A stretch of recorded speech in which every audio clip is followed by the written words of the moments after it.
انا ولا انت بنشوف الاعلان بالمنظر ده: 12,000 جنيه، مبلغ القرض تدفعهم 13,000 جنيه، اسمك هاتفك نجاح.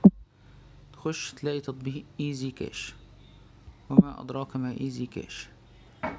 محمله 50,000 مستخدم، شرحته بشكل مفصل قبل كده.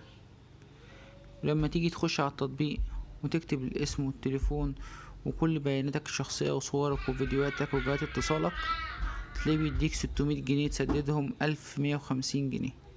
ولو ما سددتش يا معلم، عليا وعلى اعدائي في الصور والفيديوهات اللي خدتها من تليفونك. وتلاقي تهديدات وابتزاز وقلة ادب من حد بيكلمك. ليه كل ده؟ عشان الراجل ده صارف ومكلف. الراجل ده بيعمل اعلانات، والاعلان دوت بيجيب له زبون غلبان زي حضرتك. لو ما كنتش تعرف التطبيق، يا رب ما يقع قدامك الاعلان.